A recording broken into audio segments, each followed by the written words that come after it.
ఓం అస్మద్గురుభ్యో నమః. శ్రీమతే రామానుజాయ నమః. శ్రీమద్వరవరమణయే నమః. శ్రీశైలేశదయాపాత్రం దీభక్త్యాదిగుణార్ణవం యతీంద్రప్రవణం వందే రమ్యజామాతరం మునిం. లక్ష్మీనాథసమారంభాం నాథయామునమధ్యమాం అస్మదాచార్యపర్యంతాం వందే గురుపరంపరాం. యో నిత్యమచ్యుతపదాంబుజయుగ్మరుక్మ వ్యామోహతస్తతితరాణి తృణాయ మేనే. అస్మద్గురోర్భగవతోస్య దయైకసిన్ధోః రామానుజస్య చరణౌ శరణం ప్రపద్యే. మాతాపితా యువతయస్తనజా విభూతిః సర్వం యదేవ నియమేన మదన్వయానాం. ఆద్యశ్చ నః కులపతేర్వకులాభిరామం శ్రీమత్తదంఘ్రియుగళం ప్రణమామి మూర్ధ్నా. భూతం సరశ్చ మహదాహ్వయభట్టనాథ శ్రీభక్తిసారకులశేఖరయోగివాహాన్ భక్తాంగ్రిరేణ పరకాళయతీంద్రమిష్టాన్ శ్రీమత్పరాంకుశమణిం ప్రణతోస్మి నిత్యం. నీళాతుంగస్తనిగిరితటే సుప్తముద్బోధ్య కృష్ణం పారార్థ్యం స్వం శృతిశతశిరసిద్ధమధ్యాపయంతి. సోత్తిష్టాయాం స్రజనిగళితం యాబలాత్కృత్య పుంక్తే. గోదా తస్యై నమయితమిదం భూయ ఏవాస్తు భూయః. అన్నవయల్ புதுவையாண்டாளரங்கற்கு பண்ண திரைப்பாவை பல்பதியம் இன்னிசையாள் பாடி கொடுத்தாள் நற்பாமாலை. பூமாலை சூடி கொடுத்தாலை சொல்லு சூடி கொடுத்த சுடர்கொடிய தொல்பாவை பாடி அருளவல்ல பல்வளையாய். நாடு நீ வேங்கடவர்க்கென்ன விதி என்ன இம்மாத்தம் நாம் கடவா வண்ணமே நல்கு. ஸ்ரீமத் கிருஷ்ண சமாஹ்வாய நமோ யாமுனசூனவே యత్కటాక్షైకలక్ష్యానాం సులభశ్రీధరः సదా.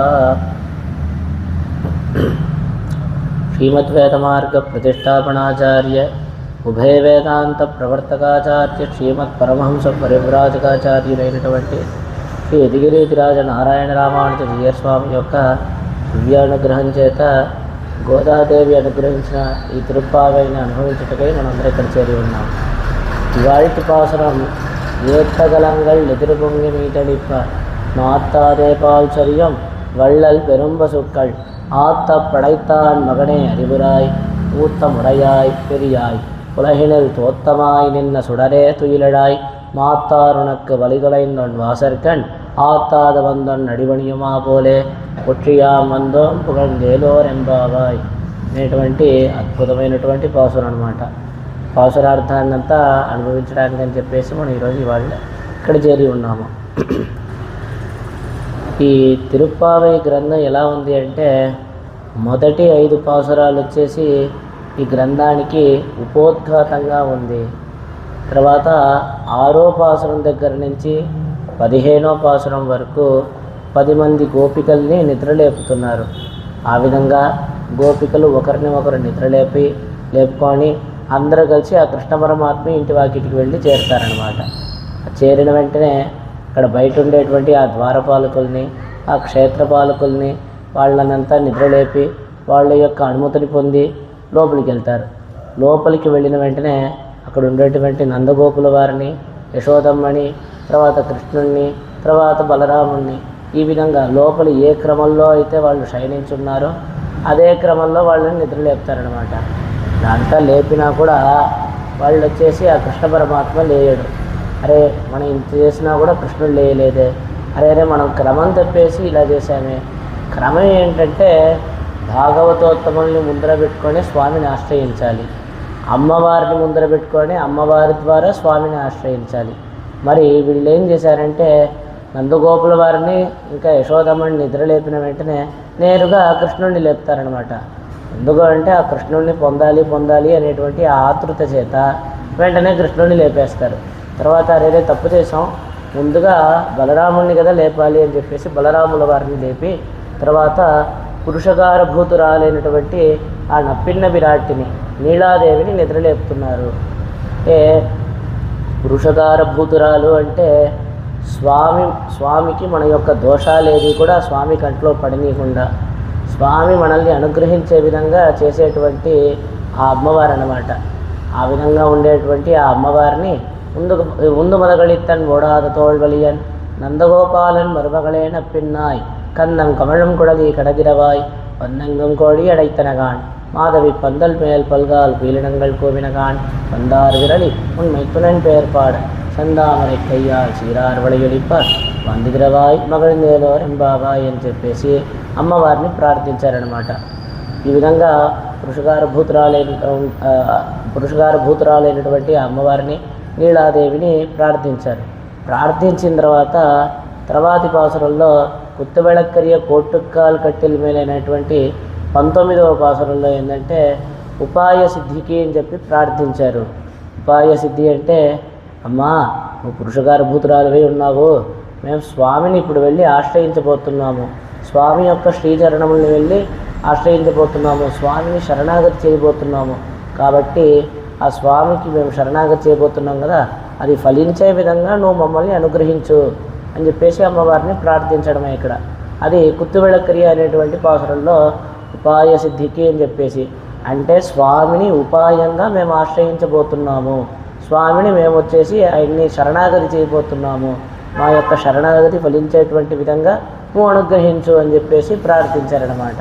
అలా ప్రార్థించిన తర్వాత నిన్నటి పాసురంలో 33 అమరర్కు మున్షెడ్నే కప్పం దవిర్కం కలిగే துயிலடாய் செப்பமுடையாய் திரளுடையாய் செத்தார்க்கு வெப்பங்கொடுக்கும் விமலா துயிலடாய் செப்பெண்ண வெண்முலை செவ்வாய் திருமருங்குள் நப்பெண்ணனங்காய் திருவே துயிலடாய் உக்கமும் தட்டொலியும் தந்தொன்மணாலனை ఇప్పోదేమ్మై నీరాట్టేలో రెంబావాయ్. ఇప్పుడు నిన్నటి పాసురంలో ఏంటంటే ఉపేయ సిద్ధికి అని చెప్పేసి ప్రార్థించారు.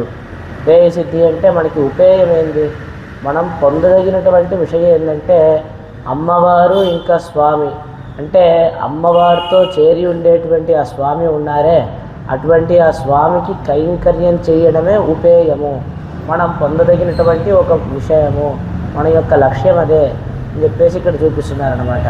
అటువంటి ఆ కైంకర్యం మాకు ప్రాప్తించే విధంగా నువ్వు అనుగ్రహించాలి అని చెప్పేసి ఉక్కమం తట్టొలియం తందు ఉన్మణాలనై, అంటే భగవంతుడి యొక్క ఆరాధనకి ఉపకరణములై ఉండేటువంటి ఆ పదార్థాలన్నింటినీ కూడా ఆ భగవంతుడిని కూడా మాకు నువ్వే ఇవ్వాలి, ప్రసాదించాలి అని చెప్పేసి ఉపేయ సిద్ధికై చెప్పేసి అమ్మవారిని నిన్నటి పాసురంలో ప్రార్థిస్తారనమాట. అంతా ప్రార్థించిన తర్వాత లోపల పడుకొని ఉండేటువంటి ఆ నప్పిన్న విరాటి నేరుగా బయటికి లేసొస్తారు. లేసొచ్చి, ఇప్పుడు కృష్ణానుభవం అంటే మీకేదో వేరే అనుభవం, నాకేదో వేరే అనుభవం లేదు, అందరికీ ఒకటే కదా, ఆ స్వామి మమ్మల్ని అనుగ్రహించేటువంటి విధంలో నేను కూడా మీతో కలిసి ఆ స్వామిని ప్రార్థిస్తాను అని చెప్పేసి ఆ గోపికలందరితో పాటు కలిసి నప్పిన్న విరాటి కూడా కలుసుకొని కృష్ణ పరమాత్మని ఈ పాసురంలో నిద్రలేపుతున్నారు. మీరు గమనించినట్లయితే ఉందు మదగళిత్తన్ ఓడాద తోళ్వలియన్ అనేటువంటి 18వ పాసురంలో ఒట్టి అమ్మవారిని ప్రార్థిస్తున్నారు. అక్కడ కృష్ణుడి యొక్క ప్రసంగమే లేదు. 19వ పాసురంలో అమ్మవారిని స్వామిని ఇరువురిని ప్రార్థిస్తున్నారు. నిన్నటి పాసురంలో 39వ అమరర్కు మున్షెడ్నే అనేటువంటి పాసురంలో కూడా అమ్మవారిని స్వామిని ఇద్దరిని కూడా కీర్తిస్తున్నారు. ఈ పాసురంలో ఒట్టి స్వామిని మాత్రమే లేపుతున్నారనమాట. అమ్మవారు లేచి గోపికలందరితో కలిసి నేను కూడా మీతో కలిసి ప్రార్థిస్తాను అని చెప్పి బయటకు వస్తుంది. కాబట్టి ఈ విధంగా అమ్మవారు గోపికలు అందరూ కలిసి కృష్ణ పరమాత్మని ప్రార్థిస్తున్నారు ఈ పాసురంలో. ఇప్పుడు నేను కూడా మీలో ఒకదాన్నే కదా అని చెప్పేసి తెలుపుతుందన్నమాట అమ్మవారు అని తెలుపుతారనమాట. అంటే కృష్ణానుభవం వస్తే మీకు ఒకటే నాకు ఒకటే. మన సంప్రదాయంలో ఏంటంటే ఇప్పుడు అసలు కర్మ యొక్క స్పర్శే లేకుండా శ్రీవైకుంఠంలో అక్కడే ఉంటూ స్వామికి సేవ చేసేటువంటి వాళ్ళు నిత్యసూరులు. ఒక కాలంలో కర్మస్పర్శ ఉండి కర్మ సంబంధం ఉండి తర్వాత భగవంతుడి యొక్క అనుగ్రహం చేత ఆచార్యుడి యొక్క కృప చేత ఇక్కడి నుంచి అంతా ఈ సంసార బంధం అంతా తెంచుకొని అక్కడ వెళ్ళి ఆ భగవంతుడిని చేరిన వాళ్ళు ముక్తులు. ఇంకా కూడా ఈ సంసార మండలంలోనే ఉండేటువంటి వాళ్ళు బద్ధులు అనమాట. ఈ విధంగా 3 రకాలు. అంటే అక్కడే భగవంతుడి దగ్గర సేవ చేసేటువంటి ఆ నిత్యులు జీవాత్మలే, ఇక్కడి నుంచి వెళ్ళినటువంటి ఆ ముక్తులు కూడా జీవాత్మలే, ఇక్కడే ఉండేటువంటి ఆ బద్ధులు కూడా జీవాత్మలే. అదేవిధంగా ఆ పరమాత్మ తప్పితే మిగతా వాళ్ళంతా కూడా జీవాత్మలే అని చెప్పేసి తెలుసుకోవాలన్నమాట, గమనించదగినటువంటి విషయం. ఆ విధంగా ఇక్కడ అమ్మవారిని ఏంటంటే మన సంప్రదాయంలో జీవకోటిలో అమ్మవారిని కూడా చేరుస్తారనమాట. అంటే అమ్మవారికి ఇంకా ఈ జీవాత్మకి 6 విధములైనటువంటి సామ్యం ఉంది. ఏంటంటే అనన్యార్హ శేషత్వం, అనన్య శరణత్వం, అనన్య భోగ్యత్వం, తదేక నిర్వాహ్యత్వం, సంశ్లేషత్తిల్ ధరికయం, విశ్లేషత్తిల్ ధర్యామయం. 6 విధములైనటువంటి సామ్యములు అనమాట అమ్మవారికి ఇంకా ఈ జీవాత్మకి. ఏంటంటే ఆ సామ్యములు అంటే అనన్యార్హ శేషత్వం అంటే నేను ఆ భగవంతుడికే చెందినవంటి వాడిని, నేను ఆ భగవంతుడికే దాసుడిని, ఇతరులకి దాసుడుగా ఉండడానికి నాకు అర్హత లేదు, ఇతరులకి దాసుడుగా ఉండడానికి అర్హత లేదు. ఇది వచ్చేసి అనన్యార్హ శేషత్వం. అమ్మవారు అదే విధంగా ఉన్నారు, జీవాత్మ యొక్క స్వరూపం కూడా అదే. తర్వాత అనన్య శరణత్వం. ఎన్నో ఉపాయాలున్నా కూడా ఈ జీవాత్మ యొక్క స్వరూపానికి తగినటువంటి ఉపాయం ఏంటంటే ఆ భగవంతుడినే ఉపాయంగా ఆశ్రయించి ఉన్నాడనమాట. అంటే అనన్య శరణత్వం అంటే ఆ భగవంతుడే ఉపాయము, వేరొక ఉపాయం లేదు అని చెప్పి ఉండడం అనమాట. అమ్మవారు కూడా ఆ స్వామియే ఉపాయము, వేరొక ఉపాయం లేదు అని చెప్పేసి అమ్మవారు కూడా ఆ విధంగానే ఉన్నారు. కాబట్టి అది మరొక సామ్యము.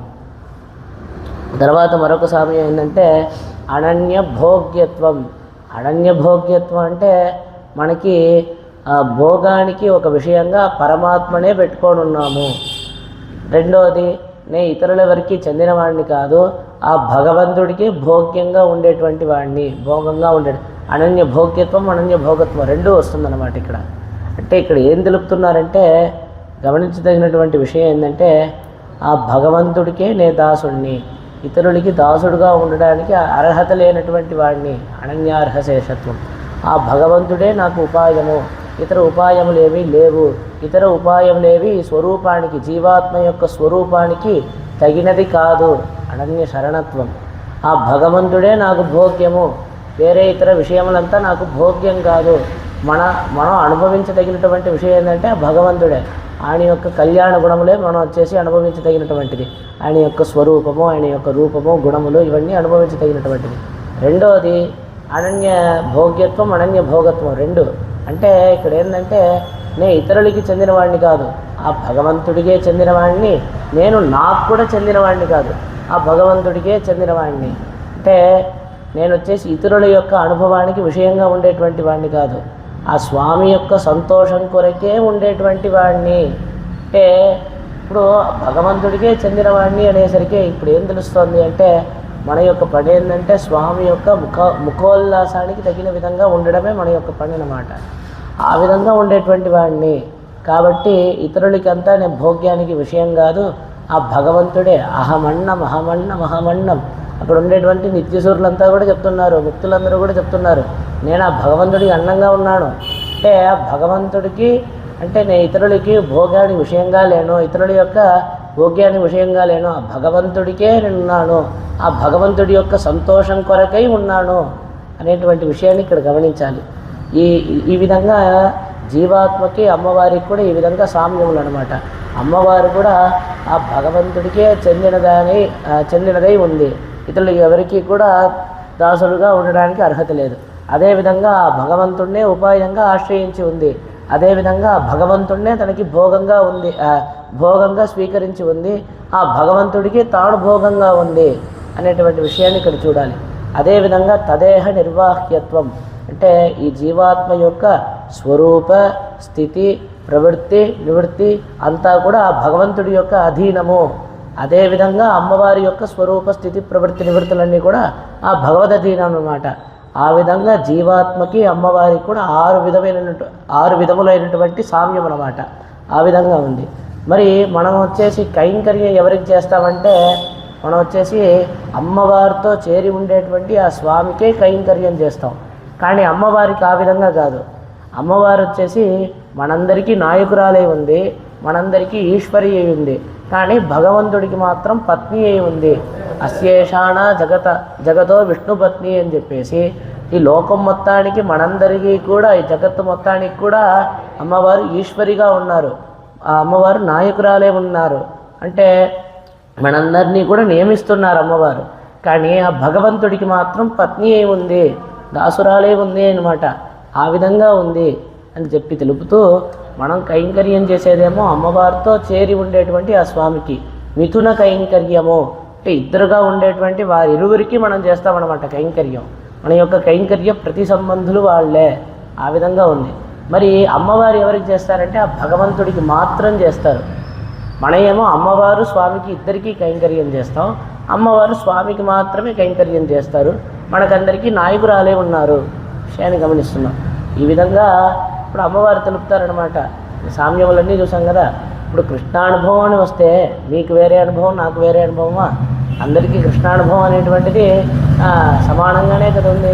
కాబట్టి మిమ్మల్ని ఆ కృష్ణుడు అనుగ్రహించే విధంగా నేను కూడా మీ సమూహంలో ఒకదాని చేరి ఇప్పుడు నేను కూడా మీ అందరితో కలిసి ఆ కృష్ణుడిని ప్రార్థిస్తాను అని చెప్పేసి ఆ నప్పిన విరాట్టి బయటకు వస్తుందన్నమాట. తలుపు తెరుచుకొని ఈ గోపికలందరితో కలిసి కృష్ణుడిని తాను ప్రార్థిస్తోంది. ఈ విధంగా ఆ కృష్ణుడిని లేపుతున్నారు. ఏ విధంగా కృష్ణుడిని పాసురంలో లేపుతున్నారంటే ఆ భగవంతుడి యొక్క గుణాలకంతా మేము ఓడిపోయాము, ఆ గుణములు మమ్మల్ని ఓడించాయి, అది ఏ విధంగా ఆ గుణములన్నీ మమ్మల్ని ఓడించాయి అనేటువంటి విషయాన్ని తెలుపుతూ కృష్ణ పరమాత్మని నిద్రలేపుతున్నారు.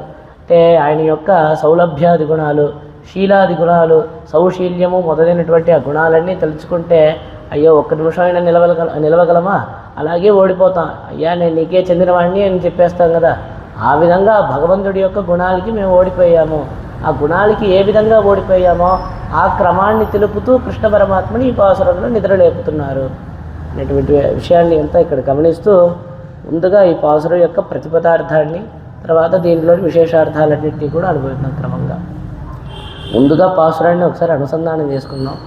ஏத்தகலங்கள் எதிர்வங்க மீதளிப்பா மாத்தாதே பால் சொரியம் வள்ளல் பெரும் பசுக்கள் ஆத்த படைத்தான் மகனே அறிவுராய் ஊத்தமுடையாய் பெரியாய் உலகினில் தோத்தமாய் நின்ன சுடரே துயிலடாய் மாத்தார் உனக்கு வலிதலைந்தன் வாசற்கண் ஆத்தாது வந்தன் அடிபணியுமா போலே போற்றியாம் வந்தோம் புகழ்ந்தேலோரெம்பாவாய் ஏத்த పాలను పితుకుట కుంచిన కలంగల్ కుండలన్నీయును మీదుగా అంటే ఎదురుగా పొంగి మీదు పైకి అళిప్ప పొర్లిపోవునట్లుగా మాత్తాదే విడుపు లేకుండా పాల్చర్యం పాలను కార్చుతున్న వళ్ళల్ ఉదారమైన పెరుం పెద్దవైన ఆత్త లెక్కలేని పశువులను పడైతాడ్ లభించి ఉన్న శ్రీ నందగోపుని యొక్క మహనే పుత్రుడా అరివురాయ్ తెలివి తెచ్చుకొని రమ్ము ఉత్తముడయాయ్ దృఢ ప్రమాణ సిద్ధుడా పెరియాయ్ గొప్పవాడా ఉలహినిల్ లోకమునందు తోత్తమాయి నిన్న ఆశ్రిత పక్షపాతము ప్రకాశించునట్లున్న చూడరే తేజోరూపుడా తుయిలడాయ్ నిద్ర నుండి లెమ్ము మాతార్ శత్రువులు ఉనక్ నీకు వలిదులైంది బలమును కోల్పోయి ఉన్వాసర్కణ్ నీ వాకిలి యందు ఆత్తాదు సహింపలేక ఉన్నడి నీ పాదముల యందు వచ్చి పణియుమా పోలే పడునట్లుగా యాం మేము పుగழ்ந்து స్తుతించి పోற்றி మంగళాశాసనము చేసి అందోం వచ్చితిమి అని చెప్పేసి దీని యొక్క ప్రతిపదార్థం అన్నమాట. దీంట్లోని విశేషార్థాలన్నింటినీ కూడా క్రమంగా మనం నిదానంగా అనుభవిస్తాం. ఇప్పుడు అమ్మవారికి ఇంకా జీవాత్మకి ఉండేటువంటి 6 సామ్యములు: అనన్యార్హశేషత్వం, అనన్య శరణత్వం, అనన్య భోగ్యత్వం, తదేక నిర్వాహ్యత్వం. 4 చూసాం. సంశ్లేషత్తిల్ ధరికయం, విశ్లేషత్తిల్ ధర్యామయం. అంటే ఏంటంటే సంశ్లేషత్తిల్ ధరికై అంటే ఆ కృష్ణుడితో చేరి ఉంటే మేము ధరించగలం. అంటే కృష్ణుడితో చేరి ఉంటేనే మేము ధరించి ఉండగలం అన్నమాట, ప్రాణాలతో ఉండగలము. ఆ కృష్ణుడు లేకుండా ఆ కృష్ణ విశ్లేషణలో కృష్ణుడితో కలిసి లేమంటే ప్రాణమే పోతుంది అన్న రీతిలో ఉండేటువంటి వాళ్ళము. ఈ విధంగా జీవాత్మకి ఇంకా అమ్మవారికి ఉండేటువంటి స్వామి అంటే ఆ స్వామితో కలిసి ఉంటేనే మేము ప్రాణాలతో ఉండగలం. ఆ స్వామితో కలిసి లేమంటే ప్రాణాలతో ఉండలేము.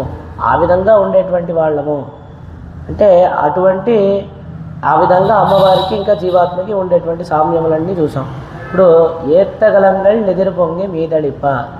ఏత్తగలంగల్ అంటే ఇలాగ పాలు పితకడానికి అని చెప్పేసి ఇలా పెట్టినటువంటి ఆ కుండలన్నీ కూడా ఎదురు పొంగి మీదడిప్ప, అలాగే మొత్తం అలాగే ఎదురుగా మొత్తం పొంగి అలాగే పొంగి పొర్లిపోతుందంట.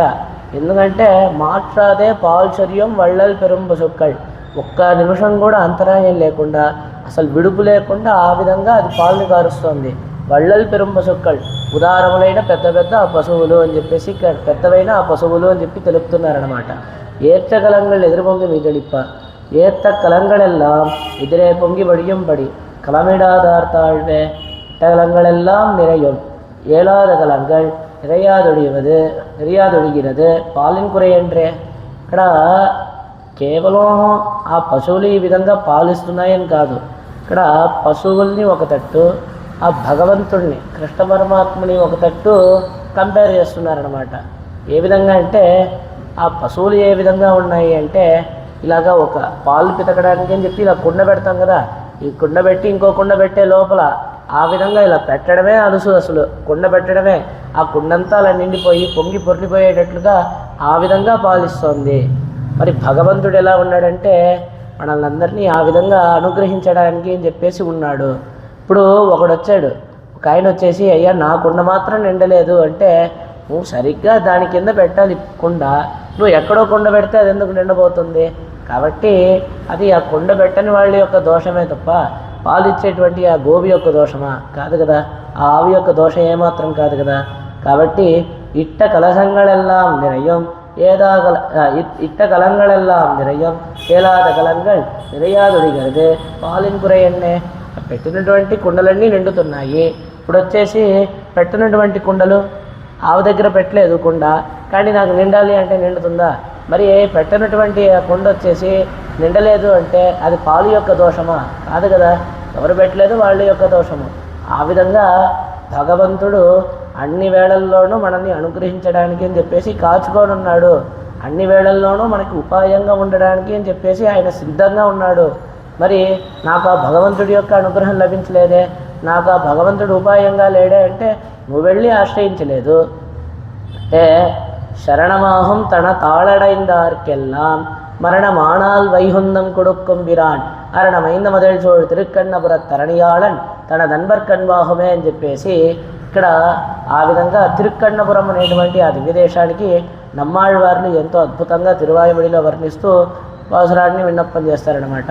శరణమాహం తనదాలడైందారికెల్లా, ఆ భగవంతుడు తనని వచ్చి ఆశ్రయించిన వాళ్ళందరికీ కూడా శరణ్యుడై ఉన్నాడు ఆ భగవంతుడు చెప్పేసి. ఇప్పుడు శరణాగతి అంటున్నామే, భగవంతుడి దగ్గరికి వెళ్ళి ఆశ్రయిస్తున్నామే. మనం ఆ భగవంతుడిని ఆశ్రయించడం మనకు ఉపాయమా? కాదు. కేవలం స్వామి నువ్వు రక్షిస్తున్నావు కదా, ఆ రక్షణని నేను స్వీకరిస్తున్నాను, నిన్నే రక్షకుడై నేను అత్యవసిస్తున్నాను వరించడమే శరణాగతి అంటే. శరణాగతి ఉపాయం కాదు, ఆ భగవంతుడు ఉపాయము. శరణాగతి కేవలం రక్షకుడుగా స్వామిని స్వీకరించడం. అంటే స్వామి మనల్ని రక్షించడానికి ఎల్లప్పుడూ సిద్ధంగా ఉన్నాడు. కానీ మనం ఎలా ఉన్నాం? నేను స్వతంత్రుణ్ణి, నేను పరతంత్రుణ్ణి కాదు, నీకు నన్ను నేను రక్షించుకోగలను, ఆ విధంగా అహంకారంతో ఉన్నాం అనమాట మనందరం. భగవద్ విముఖులై ఉన్నాం మనందరం కూడా. ఆ భగవంతుడి తట్టు తిరిగి కూడా చూడకుండా ఉంటే మనకి ఎలా లభిస్తుందండి ఆ అనుగ్రహం అనేటువంటిది? ఆ విధంగా ఉంది. అంటే ఇప్పుడు నమశబ్దార్థం, అష్టాక్షరి మహామంత్రుల్లో నమశబ్దార్థం 3 విధములైనటువంటి విరోధుల్ని పోగొడుతోంది. స్వరూప విరోధి, ఉపాయ విరోధి, తర్వాత ఫల విరోధి, పురుషార్థ విరోధి అనమాట. ఏ విధంగా అంటే స్వరూప విరోధి, నేను నాకు చెందినటువంటి వాడిని కాదు, ఆ భగవంతుడికే చెందినటువంటి వాడిని.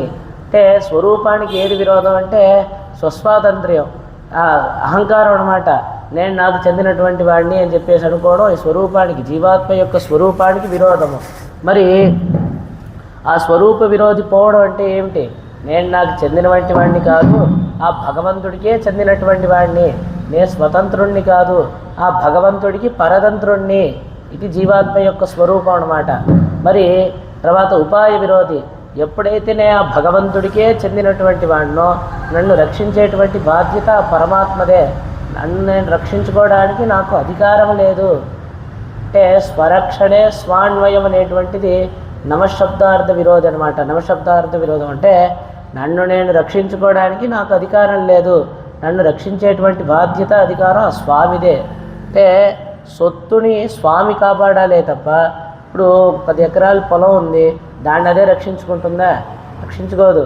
కానీ యజమాని ఎవరో వాళ్ళే దానికి చక్కగా ఫెన్సింగ్ అన్నీ వేసి దాన్ని చక్కగా వేరే ఎవరు ఆక్రమించకుండా జాగ్రత్తగా చూసుకోవాలి.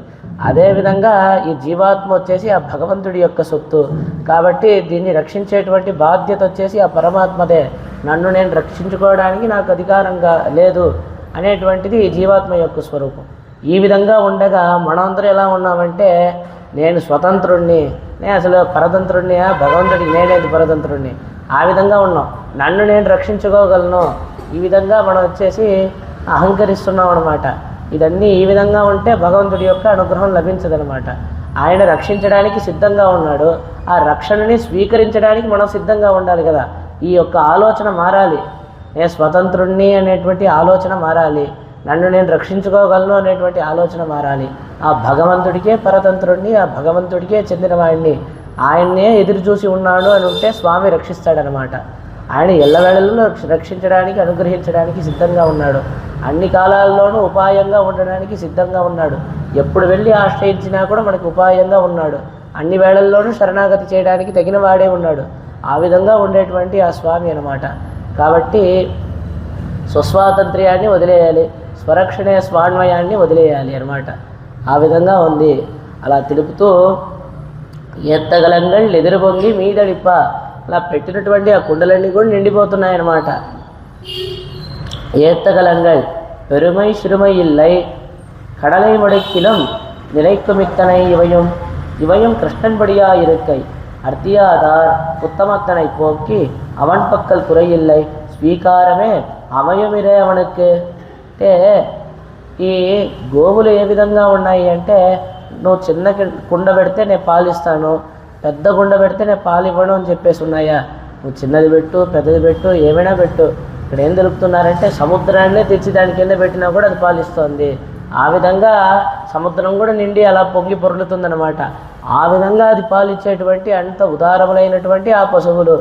అదేవిధంగా భగవంతుడు నేను ఇతన్ని అనుగ్రహిస్తాను, అతన్ని అనుగ్రహించను, ఇతను చిన్నవాడు, ఇతను పెద్దవాడు, ఇతను వచ్చేసి మంచి జ్ఞానం గలవాడు, ఇతనికి జ్ఞానం లేనటువంటి వాడు, ఇవన్నీ ఏది లేదు. తనను ఆశ్రయించిన ప్రతి ఒక్కరికి కూడా భగవంతుడు అనుగ్రహిస్తున్నాడు. చిన్న పెద్ద అనేటువంటి తేడానే చూడకుండా అందరినీ, అంటే ఇతనికి జ్ఞానం ఉంది, ఇతనికి లేదు, ఇటువంటి తేడాలేది కూడా చూడకుండా ఆ భగవంతుడు అనుగ్రహిస్తున్నాడు అనేటువంటి విషయాన్ని మనం ఇక్కడ గమనించాలన్నమాట. கடலை மடுக்கிலம் நிறைக்குமித்தனை இவையும் கிருஷ்ணன்படியா இருக்கை అర్ధియాదారు ఉత్తమత్తనై పోకి అవన్ పక్కల్ కురైయిల్లై స్వీకారమే అవయమిదే అవనకు. అంటే ఇది కృష్ణుడి వలే ఉంది ఈ ఆవులన్నీ కూడా. అంటే ఇప్పుడు ఇలాగా స్వామిని వచ్చి అర్థించే వాళ్ళ యొక్క కొరతే తప్ప స్వామి అనుగ్రహం ఇవ్వలేదంటే ఆ స్వామి యొక్క కొరత. ఆయన అన్ని వేళల్లోనూ అనుగ్రహించడానికి అని చెప్పేసి సంసిద్ధుడై ఉన్నాడు. శరణమోహం తనదాలడైందారికెల్లా వచ్చి ఆశ్రయించిన వాళ్ళందరికీ కూడా శరణ్యుడై ఉన్నాడు ఆ స్వామి. మనం వెళ్ళి ఆశ్రయించాలి ఆ స్వామిని. స్వామి చేసేటువంటి ఉపకారాన్ని స్వీకరించాలి. మనం స్వీకరించుకోకుండా నన్ను నేను కాపాడుకుంటానని చెప్పేసి ఉండకూడదు. ఆయన చేసేటువంటి ఉపకారానికి అడ్డుపడకుండా ఉంటే చాలు. ఆయన అన్ని వేళల్లోనూ అనుగ్రహించడానికి సిద్ధంగా ఉన్నాడు. మనం వచ్చేసి ఆ అనుగ్రహానికి అడ్డుగా ఉన్నాం అనమాట, నన్ను నేను కాపాడుకుంటానని చెప్పేసి. ఆ విధంగా కాకుండా ఆయన చేసేటువంటి ఆ రక్షణకి మనం అడ్డుపడకుండా స్వామి నువ్వు నన్ను రక్షించు, నేనే అడ్డుపడను, నేనే కాదన్ను అని చెప్పేసి స్వీకరిస్తే చాలు ఆ భగవంతుడి యొక్క అనుగ్రహం మనకి లభిస్తుంది. ఆ విధంగా ఉంది అని తెలుపుతూ మాట్లాదే పాల్చర్యం వళ్ళల్ బెరుం పశుక్కల్. మాట్లాదే పాల్చర్యం అంటే ఇక్కడ ఒక్క నిమిషం కూడా విడుపు లేకుండా పాలు కారుస్తున్నటువంటి ఆ పశువులు అన్నమాట. ఏ విధంగా అంటే కుండ పెట్టారా కుండ పెట్టలేదా అనేటువంటిది మీ యొక్క విషయం అనమాట. దాని యొక్క పని ఏంటంటే పాలు ఇవ్వడం. నువ్వు కుండ పెట్టినా అది పాలిస్తుంది, కుండ పెట్టకపోయినా అది పాలిస్తుంది అనమాట. ఆ విధంగా ఉంది. అంటే దానికి పాలు ఇవ్వకపోతే దానికి భారంగా ఉంటుంది, దానికి శ్రమగా ఉంటుంది. కాబట్టి అది ఒకసారి ఊరికే ఆ పొదుగుని ఇలా బట్టి లాగి వదిలేస్తే చాలంట, పాలిస్తానే ఉంది. అటువంటి పశువులు అని చెప్పేసి తెలుపుతున్నారన్నమాట. వళ్ళల్ అంటే ఏంటంటే ఉదారములైన, అంటే శిలర్కు ఉపకరిత్తదాహ சிலருக்கு உபகரித்ததாக இருக்க என்றிருக்கே தன் காரியம் செய்ததாக உபகரிக்கை கிருஷ்ணனைப் போல பெண்ணுக்கும் பேதைக்கும் అణైకలాంబడి భవ్యమాయిరుక్కై என்றுమాం అంటే వళ్ళలంటే ఉదారములైన అంటే నేను వీళ్ళందరికీ పాలిచ్చాను, నేను వీళ్ళందరికీ అనుగ్రహించాను అటువంటిది కాదు, నేను నాకు చేసుకున్నానయ్యా అన్నంత రీతిలో అనమాట. ఏ విధంగా అంటే ఇతనికి ఇచ్చేటువంటి భాగ్యం నాకు లభించిందే అని చెప్పేసి ఉండడం అనమాట. ఆ భావన అనమాట. నేను వీళ్ళందరికీ పాలిచ్చాను అని కాకుండా ఇతనికి ఇచ్చేటువంటి భాగ్యం నాకు లభించిందే, నేను అతనికి ఏదో ఇచ్చేలా, అతనికి ఏదో సహాయం చేయాల, నాకు నేను చేసుకున్నాను, తన కార్యంగా తెలుస్తుందన్నమాట. అదేవిధంగా భగవంతుడు కూడా ఆశ్రితులందరినీ కూడా అనుగ్రహించి తానేదో ఆశ్రితులందరికీ అనుగ్రహించేశాను అని చెప్పేసి ఎన్నడూ తలవడు. నా పని నేను చేసుకున్నాను, నా వాళ్ళు వీళ్ళందరూ, ఆ విధంగా తలిచేటువంటి ఆ భగవంతుడు అనమాట. అలాగా ఉదారములైన ఇప్పుడు ఇదివరకే ఇది ఎంతో పాలనంతా ఇస్తోంది, ఆ కుండంతా అలా నిండి పొంగి పొరలేటువంటి విధంగా పెట్టిన కొండ పెట్టినట్టు ఆ విధంగా నిండేటువంటి విధంగా అది పాలిస్తోంది అని చెప్పి తెలిపారు కదా. ఈ విధంగా పాలనిస్తోంది అని తెలపడమే ఉదారమైన స్వభావాన్ని తెలుపుతోంది. మళ్ళీ ఇక్కడ ప్రత్యేకంగా ఉదారములైన పశువులు అని చెప్పి తెలుపుతున్నారే. ఏమిటంటే ఉదారం అంటే ఇది పాలివ్వడం కాదు, తనని కూడా ఇచ్చేస్తోంది. ఏ విధంగా అంటే చిన్న పిల్లవాడు ఇలా రావచ్చు, లేకపోతే ఎవరైనా స్త్రీ ఎవరైనా రావచ్చు, వెంటనే పట్టుకొని ఆ పశువుని పట్టుకొని రా అంటే వెంటనే వస్తుంది. అలాగే దాన్ని అలాగే కట్టిపడేయవచ్చు. అంత ఉదారంగా ఉంది. కేవలం పాలివ్వడం కాదు, తనని కూడా అలాగే ఇచ్చేస్తోంది ఉదారంగా. భగవంతుడు కూడా అదే విధంగా ఉన్నాడు, కృష్ణ పరమాత్మ కూడా అదే విధంగా ఉన్నాడు. ఏ విధంగా అంటే ఆ యశోదమ్మ పట్టుకొని అలాగే కట్టిపడేయవచ్చు. గోపికలందరికీ కూడా భవ్యుడై ఉన్నాడు, విధేయుడై ఉన్నాడు. ఎవరు పిలిస్తే వాళ్ళు వెనకాల ఆ విధంగా వెళ్ళిపోతాడనమాట. ఏ విధంగా అంటే 10 మంది పూసి పావిమారుడు పాడియల్ అని చెప్పేసి పెరియాళ్వారి తిరుపతిలో శ్రీ విష్ణుజిత్తులు ఎంతో అద్భుతంగా వర్ణిస్తారనమాట. ఆ గోపికలందరూ కూడా కృష్ణుడి దగ్గరికి వెళ్ళి షాపింగ్కి వెళ్దాం వస్తావా అని చెప్పి పిలుస్తారనమాట. పిలిచిన వెంటనే పాపం చిన్నపిల్లాడు నేను వస్తానని చెప్పేసి వాళ్ళందరితో వెళ్ళిపోతారు. దేనికి ఏం కొనడానికి అంటే అవి పసుపు కొమ్మలన్నీ ఉంటాయి కదా, ఆ పసుపు కొమ్మలన్నీ కొనడానికి అని చెప్పేసి గోపికలు కృష్ణుడిని తీసుకొని వెళ్తారనమాట. దేనికి కృష్ణుడు అంటే ఆ గోపికలందరూ కూడా తెల్లగా ఉంటారనమాట. కాబట్టి పశువునంతా ఇలాగ బాగా రంగరించేసి ఇలా పూసి చూస్తారు, ఇది బాగా అంటుతోందా అంటట్లేదా. కానీ వాళ్ళ చర్మం మీద పూసి చూస్తే తెల్లగా ఉంటారు కదా, అది అంటిందా అంటలేదా కూడా తెలియదు అనమాట. కృష్ణుడు ఏ విధంగా ఉంటాడంటే నల్లగా ఉంటాడు కాబట్టి దానికి పరభాగం నల్లగా ఉండేటువంటి వస్తువు మీద ఇలా పూసి చూస్తే ఆ పసుపు అనేటువంటిది అంటుతోందా అంటట్లేదా అనేటువంటిది విషయం తెలుస్తుంది. కాబట్టి కృష్ణుడిని నేరుగా తీసుకొని వెళ్ళేది పసుపునంతా పసుపు కొమ్మలన్నీ కొనడానికి ఈ పసుపు కొమ్మ బాగుందా, ఈ పసుపు కొమ్మ బాగుందా అని చెప్పేసి దాన్ని ఒకసారి ఇలా రంగరిచ్చేసి కృష్ణుడి యొక్క వీపులో అంతా పోయడం అనమాట. ఆ విధంగా గోపికలందరికీ కూడా భవ్యుడై ఉన్నాడు ఆ పరమాత్మ అనేటువంటి విషయాన్ని ఇక్కడ గమనించాలి. ఆ విధంగా ఈ పశువులు కూడా భవ్యంగా ఉంది, ఎవరైనా దాన్ని పట్టుకోవచ్చు. చిన్నపిల్లోడు కూడా రా అంటే నేరుగా చిన్నపిల్లోడు వెనకాల కూడా వెళ్ళిపోతుంది, కట్టిపడేయవచ్చు. ఆ విధంగా కృష్ణుడు కూడా ఉన్నాడు, తన ఆశ్రితులందరికీ కూడా విధేయుడై ఉన్నాడు, ఆశ్రిత సులభుడై ఉన్నాడు ఆ స్వామి. పెరుం పశుక్కల్ ఆ పశువులు చాలా పెద్దగా ఉన్నాయంట. అంటే అంత పెద్దవైనటువంటి ఆ పశువులు ఎంత పెద్దది అంటే ఆ శ్రీరామాయణంలో తెలుపుతారనమాట. ఆ ఇక్ష్వాకుల ఏనుగు ఉంటుంది కదా, వాళ్ళ యొక్క రాజ ఏనుగు, ఆ ఏనుగుకి శత్రుంజయుడు అని చెప్పేసి పేరు. ఆ ఏనుగు ఎంత పెద్దదో ఈ పశువులన్నీ కూడా అంత పెద్దవై ఉన్నాయి అని చెప్పి తెలుపుతారు. ఎందుకంటే అంత పెద్దవిగా ఉన్నాయి అంటే కృష్ణుడి యొక్క స్పర్శం చేత అంత పెద్దవిగా ఉన్నాయి.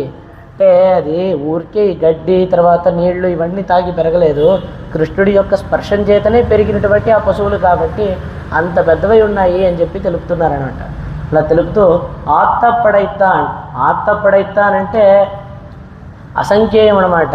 ఇప్పుడు ఈ విధంగా ఇప్పుడు దేన్నంతా తెలుపుతున్నారు, ఇటువంటి పెట్టిన కుండలన్నీ నిండేటువంటి విధంగా పొంగి పొరలేటువంటి విధంగా ఉదారములైన పెద్ద పశువులు ఇటువంటి పశువులు అసంఖ్యేయములు, ఇటువంటి పశువులు ఎన్నో గల ఆ నందగోపుని యొక్క పుత్రుడా అంటే ఆ నందగోపుని యొక్క ఐశ్వర్యాన్ని వర్ణించి అటువంటి ఆ నందగోపుల వారి యొక్క పుత్రుడా అని చెప్పేసి కృష్ణ పరమాత్మని ఇక్కడ పిలుస్తున్నారనమాట. అలా పిలుస్తూ ఆత్త పడైతాడని చెప్పేసి అంటే అసలు లెక్క పెట్టలేము నందగోపుల వారి దగ్గర. ఒక్కొక్క పశువుని లెక్క పెట్టడం వదిలేయండి, ఒక్కొక్క గుంపుగా అయినా లెక్క పెడతామంటే గుంపుగా కూడా లెక్క పెట్టలేము. అన్ని పశువులు ఉన్నాయంటే నందగోపుల వారి వద్ద. అటువంటి ఆ నందగోపుల యొక్క పడైతాన్ మగనే అంటే ఆ విధంగా ఐశ్వర్యం కలిగినటువంటి ఆ నందగోపుని యొక్క పుత్రుడా అని చెప్పేసి కృష్ణ పరమాత్మని ఇక్కడ పిలుస్తున్నారనమాట. ఆ పడైతాన్ మగనే அவருக்கு అర్జిత్ వందது ఇవన్ పిరందు పడైత సంపత్ అంటే ఆయన పాపం ఎంతో కష్టపడి ఇవన్నీ సంపాదించాడు, ఈయన పుట్టుకు చేతిని ఇవన్నీ కూడా పొందాడు అనేటువంటి విషయాన్ని ఇక్కడ తెలుపుతున్నారు.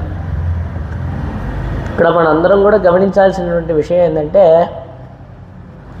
సకల శాస్త్రంగళాల్ పిరక్కం జ్ఞానం స్వయమార్జితం పోలే తిరుమంత్రత్తాల్ పిరక్కం జ్ఞానం పైతృక ధనం పోలే అని చెప్పేసి ముముక్షుప్పడి అనేటువంటి గ్రంథంలో పిళ్ళలోకాచార్యులు మనకి అనుగ్రహిస్తున్నారనమాట. అంటే అన్ని శాస్త్రాల ద్వారా మనకి ఏర్పడేటువంటి ఆ జ్ఞానం చాలా కష్టపడి మనం అందరం సంపాదించుకోవాలి.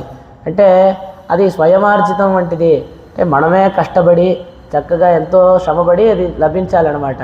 మరి అష్టాక్షరి మహామంత్రం అని చెప్పేసి ఉంది. ఆ భగవంతుడే తనని ఈ జీవులందరూ కూడా తనకి ఆ భగవంతుడికి ఉండేటువంటి సంబంధాన్ని అంతా అర్థం చేసుకోవాలి, ఆ భగవంతుడిని వచ్చి చేరాలి అనేటువంటి ఆకాంక్షలో ఆ భగవంతుడే అష్టాక్షరి మహామంత్రాన్ని అలాగా వేదాల్లో ఎంతో గుహ్యంగా ఉండేటువంటి ఆ మంత్రం అన్నమాట. దాన్ని తానే బయటికి అలా వ్యక్తపరుస్తాడు. బద్రికాశ్రమంలో నరనారాయణుడిగా అంటే తానే నరుడుగా ఉండి తానే నారాయణుడిగా ఉండి ఆ మంత్రాన్ని ఉపదేశం చేస్తాడు భగవంతుడు. అలాగా సకల వేద సారంగా ఉండేటువంటి మంత్రం అన్నమాట. దాని ద్వారా లభించేటువంటి జ్ఞానం పైతృక ధనం పోలే ఇప్పుడు పిత్రార్జితం అన్నమాట. ఇప్పుడు మనమే కష్టపడి సంపాదించాలి, కష్టపడి చదువుకోవాలి, కష్టపడి కాలేజీకి వెళ్ళాలి, కష్టపడి ఉద్యోగం చేయాలి. ఆ వచ్చినటువంటి డబ్బులంతా కూడా అలా ఖర్చు పెట్టేయకుండా జాగ్రత్తగా దాన్ని పొదుపు చేసి జాగ్రత్తగా దాచిపెట్టుకొని ఇవన్నీ చేయాలి. అదే పిత్రార్జితం నాన్నగారి యొక్క ఇళ్ళు ఉంది లేకపోతే తాతగారి యొక్క పొలం ఉందంటే మనకి ఏమైనా కష్టమా? వెంటనే మనకి ఎంతో సుఖంగా అసలు ఏమాత్రం శ్రమే లేకుండా అన్నీ లభిస్తుంది కదా. ఆ విధంగా అన్ని శాస్త్రాల నుంచి మనకి లభించేటువంటి జ్ఞానం అంత కష్టపడి మనం సంపాదించాలన్నమాట. అది అంత సులభమైనటువంటి విషయం కాదు. బుద్ధేహే చలన కారణం, అది బుద్ధిని చలింపజేస్తుంది శాస్త్రం అనేటువంటిది. అంత సులభంగా వెంటనే అది అర్థం చేసుకొని సుఖతరంగా అలాగే మనం పొందేటువంటి విషయం కాదు. చాలా నిదానంగా కూర్చొని ఏకాగ్ర చిత్తుడై గురువుగారు ఏం చెప్తున్నారు అనేటువంటి విషయాన్ని చక్కగా గమనించాలి. ఆ విధంగా గమనిస్తే తప్ప మనకి రాదు. మరి తిరుమంత్రానికి కూడా స్వామి ఏం చెప్తున్నారో పెద్దవాళ్ళు ఏం చెప్తున్నారో మనం చక్కగా గమనించాలి. కానీ ఇది వచ్చేసి సకల వేద సారంగా ఉందన్నమాట. దానికి ఈ శాస్త్రం ఆ శాస్త్రం తర్కం మీమాంసం న్యాయం ఒక్కొక్కటిగా అధ్యయనం చేసి బ్రహ్మసూత్రాలు ఎన్నో విషయాలు ఉన్నాయన్నమాట. ఆ విధంగా అంతా అధ్యయనం చేసి పొందాలి ఆ జ్ఞానం. కానీ ఈ మొత్తం నుంచి ఆ శాస్త్రాల నుంచి ఏ జ్ఞానం పొందాలో దాన్నంతా ఎంతో చక్కగా మనకి తెలుసుకోవాల్సినటువంటి అర్థాలన్నింటినీ కూడా ఎంతో సుఖంగా అసలు శ్రమే లేకుండా చెప్పేటువంటిది ఆ అష్టాక్షరి మహామంత్రము అని చెప్పేసి తెలుపుతారనమాట. ఆ విధంగా ఎలాగ పిత్రార్జితం మనకి అంత సుఖంగా మనం పొందుతాం, ఆ విధంగా ఈ అష్టాక్షరి మంత్రం తెలుసుకోవలసినటువంటి ఆ జ్ఞానాన్నంతా సులభంగా మనకి అందజేస్తోంది. అంటే ఇక్కడ నందగోపులు వారు పాపం కష్టపడి అర్జించినటువంటి ఆ సంపద కృష్ణుడు అలా పుట్టిన వెంటనే పెట్టి పుట్టాడయా మొత్తం ఆ సంపద అంతా అయిందే అని చెప్పేదానికి దీన్ని ఉదాహరణగా చెప్పడం అనమాట. చెప్తూ తాల్ పతిం విశ్వస్య ఎంగిరదరి కాటిలం శ్రీ నందగోపుర సంపత్తుకు ఇట్టు పిరంద వేత్తం పరమపదం పోలేయం నారాయణత్వం పోలేయం తాంతోణి అన్నే ఇదే. అంటే ఇప్పుడు ఆ భగవంతుడు ఎలా ఉన్నాడంటే పదం విశ్వస్యాత్మేశ్వరగం శాశ్వతగం శివమచ్యుతం నారాయణం మహాజ్ఞేయం విశ్వాత్మానం పరాయణం చెప్పేసి తెలుపుతారనమాట. అంటే లోకం మొత్తానికి విశ్వపతిగా ఉన్నాడు. పతి అంటే ఎవరు అంటే పాతీతిపతి, రక్షకుడు. పతి అనే శబ్దానికి రక్షకుడు అని చెప్పేసి అర్థం అనమాట. ఈ విశ్వం మొత్తానికి కూడా స్వామి రక్షకుడై ఉన్నాడు, సర్వరక్షకుడై ఉన్నాడు ఆ స్వామి. ఇవన్నీ కూడా ఈ జగత్తు మొత్తం కూడా స్వామికి సొత్తుగా ఉంది. ఆయన వచ్చేసి దీనికంతా కూడా యజమానిగా స్వామిగా ఉన్నాడు. ఈ జగత్తు మొత్తం కూడా ఆయన యొక్క సొత్తు ఆయన ఈ జగత్తు మొత్తానికి కూడా రక్షకుడు. ఈ విధంగా వేదాలన్నీ చక్కగా చెప్తున్నా కూడా దాన్ని ఎంతమంది స్వీకరిస్తున్నారు? అయ్యా నువ్వు భగవంతుడికి చెందినవాడివి, అయ్యా నీకు చెందినవాడివి కాదు, నువ్వు స్వతంత్రుడివి కాదు, ఆ భగవంతుడికే పరతంత్రుడు అంటే అందరూ వింటున్నారా? అదేంది నేను స్వతంత్రుణ్ణి అని చెప్పేసి అహంకరిస్తున్నారా కదా. కాబట్టి ఆ భగవంతుడి యొక్క సొత్తు ఈ జగత్తంతా అని చెప్పినా కూడా వినేటువంటి వాళ్ళేమో తక్కువగా ఉన్నారు. ఆ భగవంతుడు సర్వరక్షకుడై ఉన్నాడయ్యా అని చెప్తే లేదు నన్ను నేనే కాపాడుకుంటా, నన్ను నేనే రక్షించుకుంటా అని చెప్పేసి ఈ విధంగా ఉన్నారే. ఆ విధంగా భగవంతుడికి అందరికీ రక్షకుడుగా ఉండడం ఒక సొత్తు, ఈ జగత్తు మొత్తం కూడా ఆయన సొత్తు, ఈ విధంగా అంతా ఉంది. కానీ దాన్ని ఎంతమంది ఒప్పుకుంటున్నారు?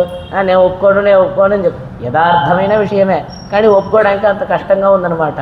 కానీ అవన్నీ ఒక పక్క, ఇప్పుడు నందగోపుని యొక్క కుమారుడిగా పుట్టి ఈ సంపదంతా కూడా స్వామిదే, దీన్ని ఎవరైనా మార్చగలరా? ఇది ఎవరికి చెందింది కాదనమాట. దాన్నంతా ఒప్పుకుంటారో ఒప్పుకోరో అది తర్వాత విషయం. అది యథార్థమైన విషయమే, ఇతను ఒప్పుకోవట్లేదు.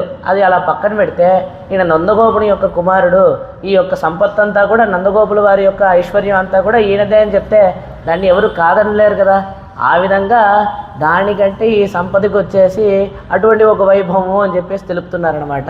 ఎవరు కాదనలేనటువంటి ఆ విధంగా నందగోపుని యొక్క సొత్తుకంతా ఐశ్వర్యానికంతా పెట్టి పుట్టినవాడు అని చెప్పేసి తెలపడం అనమాట. అటువంటి ఆ వైభవం గలవాడు తెలుపుతూ ఇప్పుడు ఈ శ్రీవైకుంఠం కూడా స్వామికి సొత్తే, సర్వవ్యాపకుడై ఉన్నాడు. అంటే ఉభయ విభూతి యుక్తుడు, అంటే ఆ లీలా విభూతి, ఇప్పుడు ఇక్కడ ఉండేటువంటి లీలా విభూతి, ఆ నిత్య విభూతి, అంటే శ్రీవైకుంఠానికి నిత్య విభూతి అని చెప్పి పేరు అనమాట. ఈ మిగతా ఈ జగత్తు మొత్తానికి కూడా లీలా విభూతి అని చెప్పేసి ఈ విధంగా ఉభయ విభూతి కూడా స్వామికి సొత్తే ఉంది. అన్ని పదార్థాల్లోనూ స్వామి వ్యాపించి ఉన్నాడు, సర్వవ్యాపకుడై స్వామి ఉన్నాడు, ఈ విధంగా ఉన్నాడు కదా. కాబట్టి మొత్తం కూడా స్వామి యొక్క సొత్తే, ఆ విధంగా ఉంది. కానీ అదంతా ఎవరిచ్చారండి స్వామికి? ఎవ్వరూ ఇవ్వలేదు, అనాది కాలంగా ఉంది. అన్నిట్లోనూ స్వామి ఎప్పటి నుంచో ఉన్నాడు. స్వామి అనాదిగా ఉన్నాడు, ఈరోజు ఉన్నాడు రేపు లేడు, ఎప్పుడో వచ్చాడు, ఇవన్నీ కాదు. ఆయనకి అసలు అనాది అంటే ప్రారంభం అనేటువంటిదే లేదు, మళ్ళీ అంతం అనేటువంటిదే లేదు. మధ్యలో అంటే ప్రారంభం అంతం తెలిస్తేనే కదా మధ్య అంటే సెంట్రల్ పాయింట్ ఇదే అని చెప్పేసి చూపించడానికి, ఆ విధంగా చూపించడానికి కూడా లేదు. స్వామి అనాదిగా ఉన్నాడు అనమాట. ఆ విధంగా మొత్తం ఈ జగత్తునంతా కూడా ఆయనకి అనాదిగా ఆయన యొక్క సొత్తే. ఇప్పుడు ఈ జగత్తంతా సొత్తు ఒక కాలంలో లేదండి, ఈ మధ్య జగత్తంతా స్వామికి సొత్తు అయింది కాదు. అనాదిగా మొత్తం ఈ జగత్తంతా కూడా మొత్తం పరమపదం శ్రీవైకుంఠం అంతా కూడా స్వామి యొక్క సొత్తే. కానీ కృష్ణావతారంలో అటువంటిది కాదు కదా. ఈ నందగోపుడి యొక్క సొత్తు తానే స్వయంగా మొత్తం నాది ఏం కాదు, ఎంతో విధేయంగా భవ్యంగా నాన్నగారి దగ్గర నుంచి పొందింది కదా. కాబట్టి అటువంటి ఒక వైభవము ఆ భవ్యంగా ఉండి నాన్నగారి దగ్గర నుంచి పొందింది అనేటువంటిదే ఒక పెద్ద వైభవం కదా. దాన్ని ఇక్కడ తెలుపుతున్నారనమాట. హరివురాయ్ అంటే నిద్రలేవయ్యా అని చెప్పేసి పిలవడం అనమాట. ఇక్కడ సర్వజ్ఞుడైనటువంటి స్వామిని మనం నిద్రలేపాలా? ఆయన సర్వజ్ఞుడు, అన్ని విషయాలు కూడా ఆయనకే తెలుసు. మళ్ళీ మనం కొత్తగా నిద్ర లేపడం ఏంటి అంటే ఏం లేదు, ఇప్పుడు ఇంకా లభించలేదే అని చెప్పేసి వీళ్ళకి లోపల ఉండేటువంటి ఆ దుఃఖం అనమాట. ఆ దుఃఖం చేత స్వామిని నిద్ర లేపుతున్నారు అని ఒక అర్థము. రెండో విషయం, స్వామికి నిద్ర అనేటువంటిది ఉంటుందా అంటే, స్వామి క్షీరసాగరంలో శయనించి ఉన్నారు కదా, ఆయన అక్కడ పడుకొని ఉన్నారే అంటే ఆయన అక్కడ క్షీరసాగరంలో యోగ నిద్రలో ఉన్నాడు. అంటే జగత్రక్షణ చింతలో ఆ విధంగా పడుకొని ఉన్నాడు. జగత్రక్షణ చింతలో అవగహితనాయ్ అని చెప్పేసి తెలుపుతారనమాట. ఆ విధంగా జగత్ రక్షణ చింతలో ఆ విధంగా శయనించి ఉన్నారు. ఈ జగత్తునంతా ఏ విధంగా కాపాడాలి, ఏ అసురుడు వస్తాడు, ఏ రాక్షసుడు వస్తాడు, ఎవరు ఏ వరం కోరుతారు, దానికి తగినట్టుగా ఏ అవతారం ఎత్తాలి, ఎవరికి ఏ విధమైనటువంటి ఫలితాన్ని ఇవ్వాలి, ఎవరికి ఏ విధమైనటువంటి కష్టం వచ్చేస్తుంది, ఏ విధంగా వాళ్ళకి సహాయం చేయాలి, అనుగ్రహించాలి, ఈ విధంగా అన్నిటినీ అలా స్మరిస్తూ ఇవన్నీ ఆలోచిస్తూ స్వామి యోగ నిద్రలో పడుకొని ఉన్నారనమాట. సరే స్వామి ఆయన క్షీరసాగరంలో పడుకొని ఉండేటువంటి విషయం మాకు అర్థమైంది. మరి ఇక్కడ కృష్ణావతారంలో ఇక్కడ లోపల పడుకొని ఉన్నారే బయటికి రాకుండా, ఇక్కడ ఎందుకు పడుకొని ఉన్నారంటే ఇక్కడ కూడా ఆయన వచ్చేసి యోగ నిద్రలోనే పడుకొని ఉన్నారు. నిజానికి ఆయన పడుకొని లేడు. దేన్ని ఆలోచిస్తున్నాడంటే ఎంతమంది గోపికలు వచ్చారు అంటే ఇక్కడ వచ్చినటువంటి ఆ గోపికలందరూ కూడా నా వశం అయిపోయారు. సరే సరే ఇక్కడ వచ్చినటువంటి చాలామంది కూడా నా వశం అయిపోయారు, అందరినీ లోపుగుర్చుకొని అయిపోయింది, అందరూ కూడా నా వాళ్ళు అయిపోయారు. ఇంకా రానటువంటి వాళ్ళు ఎవరెవరు ఉన్నారు, ఇంకా కూడా ఇక్కడికి రాకుండా ఉండేటువంటి ఆ గోపికలు ఎవరున్నారు, వాళ్ళని ఏ విధంగా నేను వశపరుచుకోవాలి, ఈ విధంగా అంతా కూడా స్వామి ఆలోచిస్తూ లోపల పడుకొని ఉన్నాడు. అంతేగాని ఆయన నిద్రపోవట్లేదు అని చెప్పేసి తెలుపుతారనమాట. சர்வஜனானவனை உணர்த்த வேண்டீரே புள்ளு சொல்லுகிறது. கைப்பட்ட வெங்களை சரக்கிலே வாங்கி கைப்படாதவர்களை கைப்படுத்துகைக்காக உண்டான ఉపాయ అన్యపరతయాలే ఇழுப்புகிறார்கள் ఆహవమాం.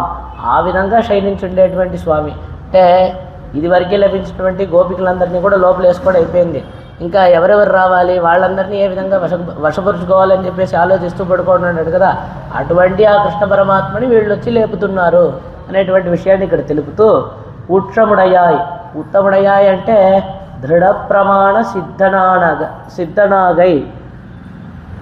దృఢ ప్రమాణ సిద్ధనాగై అంటే స్వామి దృఢ ప్రమాణ సిద్ధుడు. దృఢ ప్రమాణం అని చెప్పేసి వేదానికి పేరు అనమాట. వేదానికే దృఢ ప్రమాణము అని చెప్పేసి పేరు. అంటే ఎన్నో ప్రమాణాలు మనకు ఉన్నాయి. ఇప్పుడు ఇతిహాస పురాణములు ఉన్నాయి, తర్వాత స్మృతులు ఉన్నాయి, ఈ విధంగా ఎన్నో ప్రమాణాలు ఉన్నా కూడా వేదానికే దృఢ ప్రమాణం అని చెప్పేసి పేరు. ఎందుకంటే అది అపౌరుషేయము, ఒకరి చేత చేయబడినది కాదు, అనాదిగా ఉంది, అపౌరుషేయము, నిత్యంగా ఉంది. వేదం లేనటువంటి ఒక కాలం అనేటువంటిదే లేదు, అన్ని కాలాల్లోనూ వేదం అనేటువంటిది ఎప్పుడూ ఉంది, ఈ విధంగా ఉంది. తర్వాత వచ్చేసి నిత్యంగా ఉంది, అపౌరుషేయంగా ఉంది, నిరపేక్ష ప్రమాణంగా ఉంది. నిరపేక్ష ప్రమాణం అంటే ఇప్పుడు వేదంలో ఒక విషయం చెప్పబడింది అనుకోండి, ఆ వేదంలో చెప్పబడింది అంటేనే అది ఇంకా ప్రమాణము, అట్టే స్వీకరించాలి. ఇప్పుడు వేదంలో చెప్పింది దీనికి మళ్ళీ ఆధారం ఏమిటి అని చెప్పేసి వెతుక్కుంటూ పోవక్కర్లేదు. ఆ విధంగా వేదం అనేటువంటి వేదమే మనందరికీ కూడా ప్రామాణికంగా ఉందన్నమాట. దీనిలో ఒక విషయం చెప్పింది అంటే దాన్ని అలాగే ఆచరించాలి, అంతేగాని దీనిలో చెప్పిందే దీనికి ఆధారం ఏంటి అని చెప్పి మళ్ళీ వెతకాల్సిన పని లేదు. ఆ విధంగా ఉండేటువంటి ఆ వేదం అన్నమాట. అటువంటి ఆ వేదంలో పరమాత్మగా చెప్పబడినటువంటి వాడు ఈ కృష్ణుడు అనమాట. వేదైశ్చ సర్వై అహమేవ వేద్య అని చెప్పేసి భగవద్గీతలో కృష్ణుడు తానే తెలుపుతున్నాడు. ఆ వేదం మొత్తం చెప్పేది నన్నే తెలుపుతోంది. ఆ వేదం కూడా, ఆ వేదంలో ప్రతి అక్షరం చేత కూడా నేనే చెప్పబడుతున్నాను, నన్నే ఆ వేదం అన్నీ కూడా కీర్తిస్తోంది, నన్నే కీర్తిస్తోంది. నా యొక్క స్వరూపాన్ని, గుణాన్ని, నా యొక్క వైభవాన్ని అంతా కూడా ఆ వేదాలు చెప్తున్నాయి. ఈ విధంగా అంతా తెలుపుతారనమాట. ఆ విధంగా భగవంతుడే పరమాత్మ అని చెప్పేసి ఆ వేదం అంత స్పష్టంగా చూపిస్తోంది. నారాయణ పరం బ్రహ్మతత్వం నారాయణ పరం బ్రహ్మతత్వం నారాయణ పరహ నారాయణ పరోజ్యోతిరాత్మ నారాయణ పరహ అని చెప్పేసి ఆ నారాయణుడే పరబ్రహ్మము అని చెప్పేసి తెలుపుతోంది. అంటే మీరు అడగొచ్చు, ఏం స్వామి ఇక్కడేమో బ్రహ్మ వచ్చేసి పరబ్రహ్మ అంటున్నారు, అంటే చతుర్ముఖ బ్రహ్మ, ఇంకో దగ్గర ఏమో శివుడు అని చెప్తున్నారు, తర్వాత ఇంకో దగ్గర ఏమో ఈ జగత్తంతా దానికి అదే ఉద్భవించింది అని చెప్పేసి తెలుపుతున్నారు.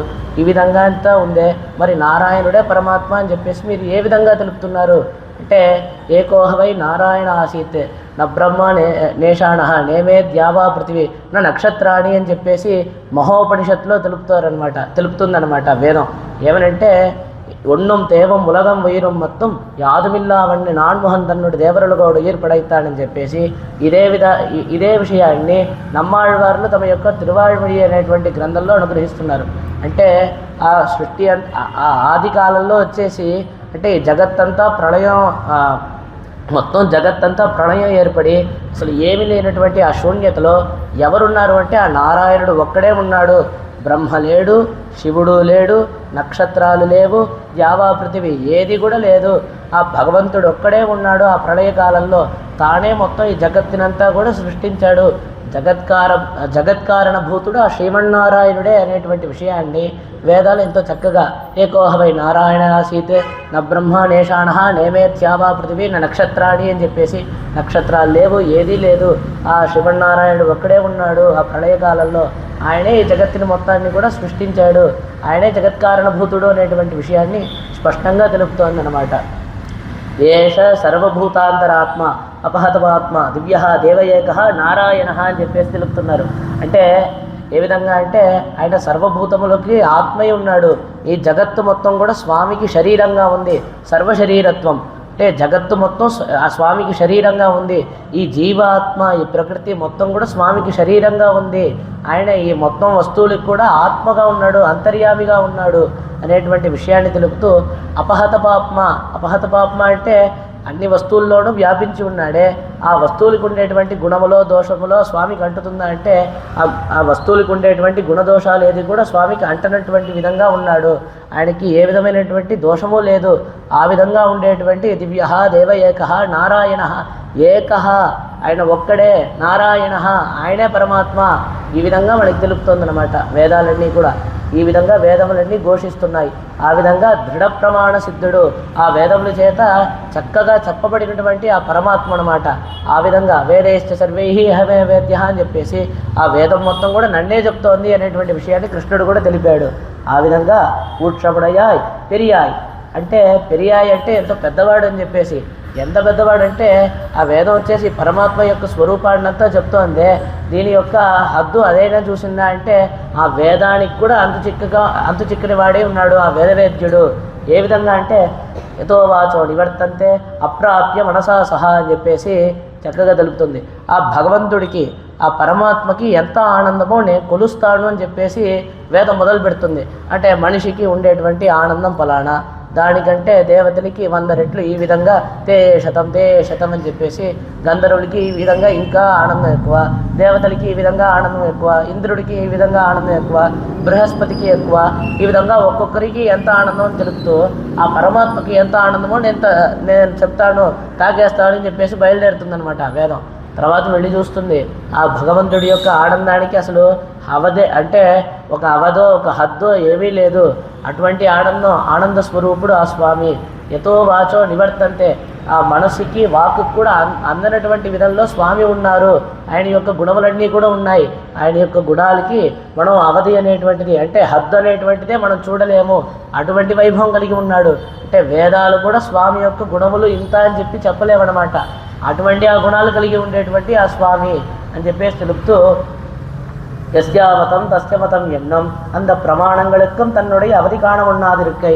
ఆ విధంగా ఆ ప్రమాణములకు కూడా ఆయన యొక్క అవధి ఇంత అని చెప్పి చెప్పలేనంటి విధంగా స్వామి ఉన్నారు అని తెలుపుతూ పులహనిల్తోత్తమాయి నిన్న చూడరే అంటే ఈ లోకల్లో ఇవన్నీ మొత్తం ఏదో గ్రంథాల్లో అంతా రాసి పెట్టారండి, మేమంతా భగవంతుడిని ఎప్పుడు చూడలేదు. ఆ విధంగా కాదు, కేవలం గ్రంథాల్లో ఉండడం కాదు. అంటే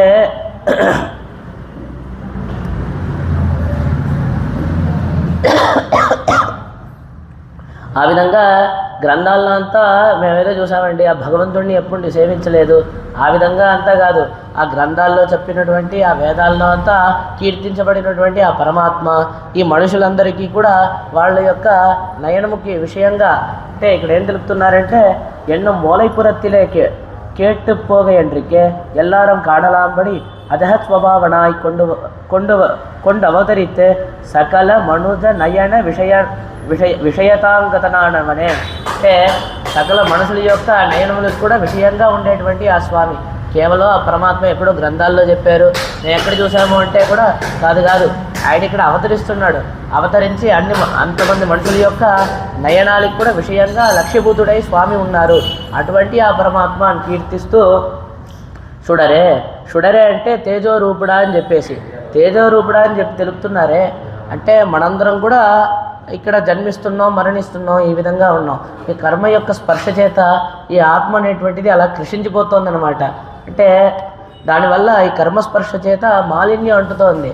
అంటే ఇప్పుడు ఈ జన్మలో ఎన్నో కర్మలన్నీ చేస్తాం, పాపాలు చేస్తాం, అన్నీ చేస్తాం, దానివల్ల కొద్దిగా మాలిన్యం. తర్వాత జన్మలో మళ్ళీ వచ్చి ఆ కర్మములన్నింటినీ కూడా అనుభవించడానికి అని చెప్పి జన్మములు ఎత్తి మళ్ళీ కూడా కర్మములన్నీ చేసి మళ్ళీ మనం నెత్తినేసుకుంటున్నాం అనమాట. ఆ విధంగా మాలిన్యాన్ని పొందుతున్నాం. మరి భగవంతుడు కూడా అవతరిస్తున్నాడే, అతనికి ఏమైనా ఇవన్నీ అంటుతుందా అంటే ఆయన అవతరిస్తూ ఉంటే ఇంకా కూడా ప్రకాశం ఎక్కువ అవుతుందంట, మనకేమో ప్రకాశం తగ్గుతోందనమాట. ఆ విధంగా బాగా సాడబెట్టినటువంటి ఆ వజ్రం ఏ విధంగా ప్రకాశిస్తుందో ఆ విధంగా ప్రకాశిస్తున్నాడు ఆ స్వామి. అంత తేజోరూపుడై ఉన్నాడు అని చెప్పేసి సముచ్చేయాన్ భవతి జాయమాన ఎన్నం మానుషేంద్రమాశ్రితం పరంభావం మజాస్తర ఎన్నం చొల్లక్కడవదిరే అంటే ఉజాడంతి మామూడాహ అంటే ఈ మనుషులందరూ కూడా తనను ఆశ్రయించడానికి వీలుగా ఉండేటువంటి విధంగా ఇలాగ ఒక మనిషి రూపంలో నేను వచ్చాను, దాని చేత నన్ను పరమాత్మ అని చెప్పేసి అర్థం చేసుకోకుండా మీలో ఒకటి ఒక సామాన్య మనుషుల్ని అని చెప్పేసి తెలిసి ఈ విధంగా నన్ను అవమానిస్తున్నారే చెప్పి భగవద్గీతలో స్వామి తెలపడం అనమాట. ఆ విధంగా స్వామి వచ్చేసి ఇక్కడ అవతరించినా కూడా తాను శుద్ధ సత్వమయుడై అటువంటి ఒక అంటే ఆ శ్రీవైకుంఠంలో ఎటువంటి యొక్క స్వరూపం, ఎటువంటి ఆ గుణాలతో ఎంత వైభవంతో స్వామి వేంచేసి ఉన్నారో అంతే వైభవంతో ఇక్కడ స్వామి అవతరిస్తున్నారు. అక్కడ ఎటువంటి ఆ పరత్వమో ఏ విధంగా ఆయన సర్వేశ్వరుడై ఉన్నాడో ఇక్కడ అవతార కాలంలో కూడా స్వామి సర్వేశ్వరుడై ఉన్నాడు. ఇప్పుడు దేవాలయంలో స్వామి వచ్చేసి అర్చా విగ్రహమై మనకి దర్శనం ఇస్తున్నాడు కదా. ఆ శ్రీవైకుంఠంలో భగవంతుడికి ఎంత వైభవమో ఇక్కడ ఉండేటువంటి ఆ అర్చారూపిగా ఉండేటువంటి ఆ స్వామి కూడా అంతే వైభవము, ఏమాత్రం తారతమ్యం లేదు.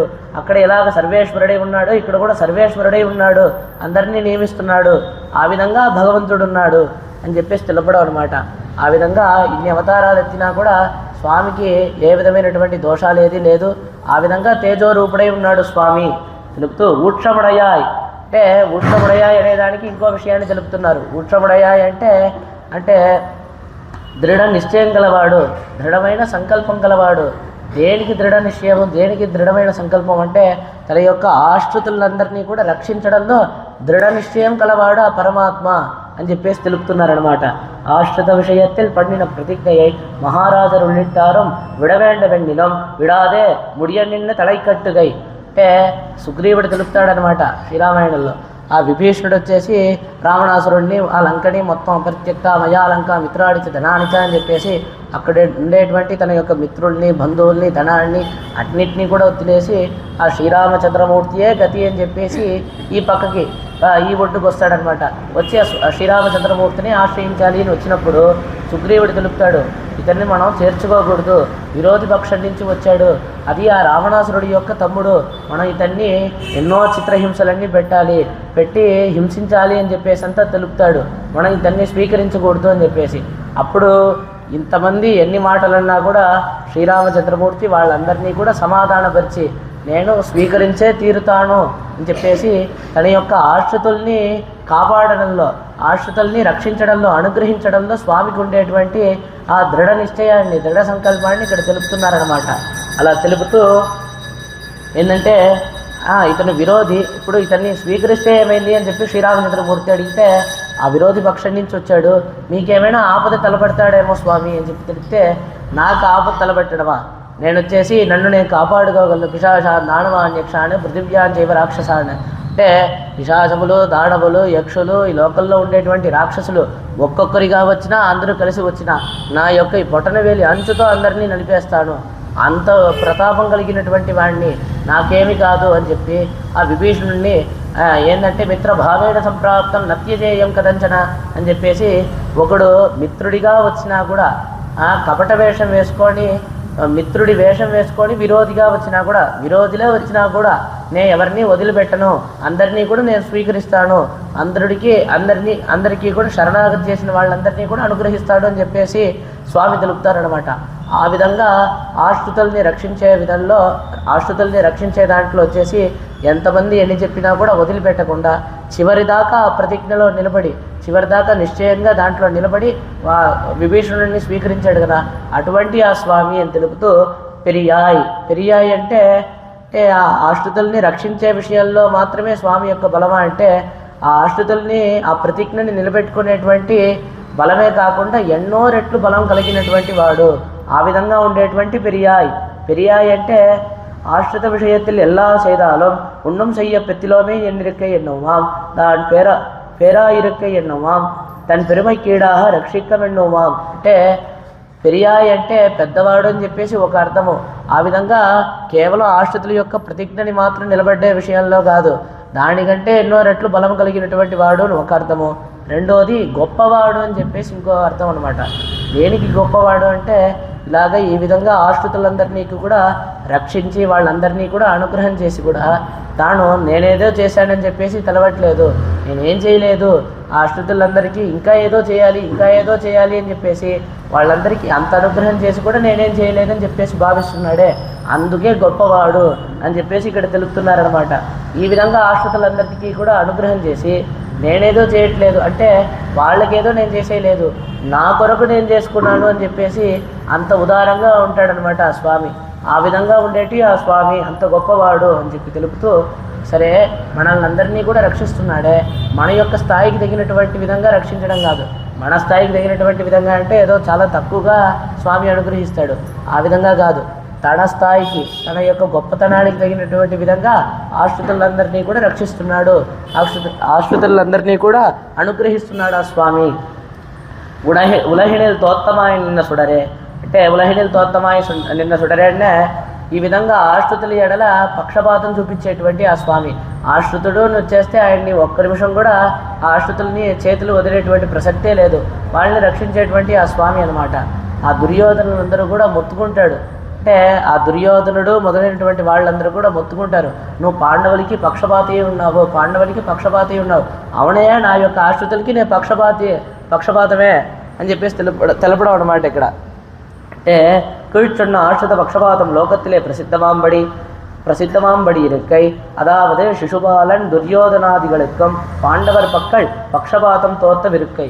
అంటే ఈ విధంగా ఆశ్రితులందరి ఎడల తాను పక్షపాతం చూపిస్తున్నాడు, అంటే విరోధులైనటువంటి ఆ దుర్యోధనుడు మొదలైనటువంటి వాళ్ళకి కూడా తెలిసే విధంగా ఆ విధంగా ఉన్నాడు స్వామి. అంటే ఆ దుర్యోధనుడు వచ్చి చెప్తున్నాడు, ఏమయ్యా నువ్వు వచ్చేసి ఆశ్రిత పక్షపాతం వహిస్తున్నావు, పాండవుల పట్ల పక్షపాతం చేస్తున్నావు, అంటే పాండవులకి నువ్వు సహకరిస్తున్నావు అనేటువంటి విషయం తెలుపుతాడు. రెండోది ఆ శిశుపాలుడు ఉన్నాడు కదా, నువ్వు వచ్చేసి అక్కడ ఉండేటువంటి ఆ గోపికల చేత దెబ్బతిన్నావు, వాళ్ళందరి చేత కట్టబడ్డావు, అంటే అవునయ్యా నే ఆ భక్త పరాధీనుణ్ణి అనేటువంటి విషయం అక్కడ ఆ శిశుపాలుడి నోట్లో నుంచి వ్యక్తమవుతుంది.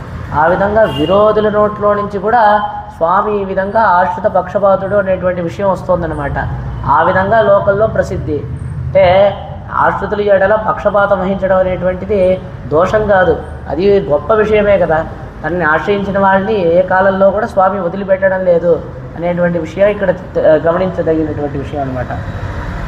மாத்தாரித்யாதி மாத்தாருனக்கு வழிதொலைந்தன் வாசற்கண் ஆத்தாது வந்து நடுவணியமா போலே ஒற்றியாம் வந்தோம் புகழ்ந்தேலோர் ఎంబావాయ్. అంటే మాతారునకు వలిదొలైందని వాసరికన్ మాత్రాది అంటే ఇక్కడ మాతారిత్యాది అంటే మాతారంటే శత్రువులు అనమాట. ఆ శత్రువులందరూ కూడా ఉన్నారు కదా, వాళ్ళందరూ ఏ విధంగా అంటే తమ యొక్క బలాన్నంతా కోల్పోయి వలిదొలైందని వాసరికన్ అంటే ఆ శత్రువులందరూ కూడా ఆ స్వామి యొక్క సామర్థ్యానికి, స్వామి యొక్క బలానికి దానికంతా ఓడిపోయి వేరే గతి లేకుండా స్వామియే గతి అని చెప్పేసి ఏ విధంగా వచ్చి ఉన్నారో అదేవిధంగా మేము ఆ స్వామి యొక్క గుణములకి ఓడిపోయి నువ్వే గతి అని చెప్పేసి వచ్చి ఉన్నాము. అంటే శత్రుக்களானவர்கள் உன் மிடுக்கைக்கு தோத்து போக்கவிட இல்லாமையாலே உன் திருவடிகளிலே வந்து விழுமா போலே மாத்தார் தங்கள் வழிமாண்டு வந்து விழுமா போலே என்னுமாம். மாத்தார் என்ற சத்ருக்கள் நாராயணனாகையாலே சம்பந்தமெல்லாரோடு ஒத்திருக்க இவனுக்கு சத்ருக்கள் உண்டோ வெண்ணல் ஆஷ்ரித விரோதிகள் இவனுக்கும் சத்ருக்கள் இத்தால் அப்புக்கு தோத்த எதிர்கள் வருமா போலே உன் గుణங்களுக்கு తోత్తు వందోవెంగై. అంటే ఆ యొక్క శత్రువులందరూ కూడా ఉన్నారు కదా, ఏ విధంగా అంటే ఆయన యొక్క బాణాలకి ఓడిపోయి, ఆయన యొక్క బలానికి ఓడిపోయి, ఆయన యొక్క సామర్థ్యానికి ఓడిపోయి వేరే గతి అనేటువంటిదే లేకుండా స్వామి యొక్క శ్రీచరణములు వచ్చి ఆశ్రయించి ఉన్నారు. మరి మేము ఎలా ఉన్నామంటే వాళ్ళు బాణాలకు ఓడిపోయారు, బాణాలకి ఈ విధంగా ఓడిపోయి వచ్చారు, మేము వచ్చి నీ యొక్క గుణాలకి ఓడిపోయావయ్యా అని చెప్పేసి తెలపడం అనమాట. ఏ విధంగా అంటే ఆ కాకాసురుడు ఉంటాడు, ఆ కాకాసురుడు అమ్మవారి దగ్గర అపరాధం చేస్తాడు. చేసిన వెంటనే స్వామి బ్రహ్మాస్త్రాన్ని స్మరించి వదులుతాడనమాట. ఇలాగ శ్రీరామచంద్రమూర్తి బ్రహ్మాస్త్రం వదిలిన వెంటనే ఆ కాకాసురుడు ఎవడో కాదు, ఇంద్రుడి యొక్క కుమారుడైనటువంటి ఆ జయంతుడే కాకి రూపంలో ఉంటాడనమాట. వెంటనే ఇంద్రుడి దగ్గర సహాయానికి అని చెప్పి వెళ్తాడు. రాముడి యొక్క బ్రహ్మాస్త్రం వస్తుందంటే ఇంద్రుడికి మాత్రం భయం కాదా, అమ్మ నా వల్ల కాదు, ఇతనికి ఆశ్రయిస్తే నా తలబోతుంది అని చెప్పేసి ఇంద్రుడు చేతులు వదిలేస్తాడు. తర్వాత సచీదేవి ఇంద్రుడి యొక్క పత్ని, అంటే ఇతని యొక్క అమ్మ దగ్గరికి పోతాడు, అమ్మ కాపాడమ్మ అని చెప్పేసి. జగన్మాత అయినటువంటి ఆ సీతాదేవి దగ్గరే నువ్వు ఈ విధంగా నడుచుకున్నావంటే ఇంకా నా దగ్గర నువ్వు ఏ విధంగా నడుచుకుంటావయ్యా, కాబట్టి నేను కూడా కాపాడను. ఆమె కూడా వదిలేస్తుంది, ఋషులందరూ వదిలేస్తారు, అందరూ వదిలేస్తారు. కనిపించిన ప్రతి ఇంటికి, అంటే తలుపు తెరిచి ఉండేటువంటి ప్రతి ఇంటి లోపల వెళ్ళి వస్తాడనమాట. అలాగా 3 లోకాలు తిరుగుతాడు. ఇంకా వేరే గతి లేదని చెప్పేసి ఆ బాణం వెనకాలే వస్తోంది. వెంటనే ఆ శ్రీరామచంద్రమూర్తి యొక్క శ్రీచరణముల మీదే వచ్చి పడతాడనమాట. అప్పుడు ఆయన కృప చేస్తాడు, కరుణ చేస్తాడు అని చెప్పేసి గమనిస్తున్నాం. ఆ విధంగా ఆ శత్రువులందరూ కూడా వేరే గతి లేకుండా నీ బాణాలకి ఓడిపోయి నీ శ్రీచరణములు ఎందు వచ్చి ఆశ్రయించున్నారు. మేమందరం నీ యొక్క గుణాలకి ఓడిపోయి నీ ఎందు వచ్చి ఆశ్రయించి ఉన్నాము. ఏమంటే గుణములు కూడా ఒకరిని ఓడిస్తుందా అంటే సత్యేన లోకాంజయతి అని చెప్పేసి తెలుపుతారనమాట. శ్రీరామచంద్రమూర్తి తాను సత్యవాద్ పరిపాలకుడై ఉన్నాడు కదా, ఆ సత్యంతోనే సమస్త లోకముల్ని కూడా జయించి తన యొక్క చేతుల్లో పెట్టుకొని ఉన్నాడు అనేటువంటి విషయాన్ని అక్కడ శ్రీరామాయణంలో తెలుపుతారనమాట. ఆ విధంగా తన యొక్క గుణముతో సర్వలోకముల్ని కూడా స్వామి ఓడిస్తున్నాడు అనేటువంటి విషయాన్ని ఆ స్వామి యొక్క శీలాది గుణములకి సౌలభ్యాది గుణములందరి అన్నీ స్మరించేంత రీతిలోనే వీళ్ళందరూ కూడా మైమర్చిపోయి మేమందరూ ఓడిపోయాం, నీకే చెందినటువంటి వాళ్ళమని చెప్పేసి వచ్చి ఆశ్రయిస్తున్నారు కదా. ఆ విధంగా స్వామి ఉన్నారు, ఆ విధంగా నీ యొక్క గుణములకి మేము ఓడిపోయి వచ్చి ఉన్నాము అని చెప్పేసి తెలుపుతారనమాట. తెలుపుతూ పోక్షియామందం, మేము దేనికి వచ్చాము తెలుసా, నిన్ను మంగళాశాసనం చేయడానికి అని చెప్పేసి వచ్చాము. మా కొరకే మేమేం రాలేదు, నీకు అన్ని విధమైనటువంటి మంగళమణన్ని కలగాలి, నువ్వు ఎప్పుడూ చక్కగా బాగుండాలి అని చెప్పేసి నిన్ను ఆ విధంగా మంగళాశాసనం చేయడానికి అని చెప్పేసి పోత్రియామందం వచ్చున్నాము. ఏ విధంగా అంటే యామందం అంటే మనం భగవంతుడి దగ్గరికి వెళ్ళాలా, భగవంతుడే మన దగ్గరికి రావాలా. అంటే భగవంతుడు వచ్చి స్వామి మనం సొత్తు అన్నప్పుడు సొత్తు దగ్గరికి స్వామే కదా రావాలి, మనల్ని స్వామే కదా వచ్చి రక్షించాలి. మనం నేరుగా ఇప్పుడు 10 ఎకరాల పొలం ఉంది, అది నేరుగా యజమాని దగ్గరికి వెళ్ళిపోయి పలాడే వచ్చి ఆక్రమిస్తున్నాడు అని చెప్పేసి దానికి అదే వెళ్ళిపోతుందా? లేదు కదా, మనమే కదా దాని దగ్గరికి వెళ్ళి చూడాలి.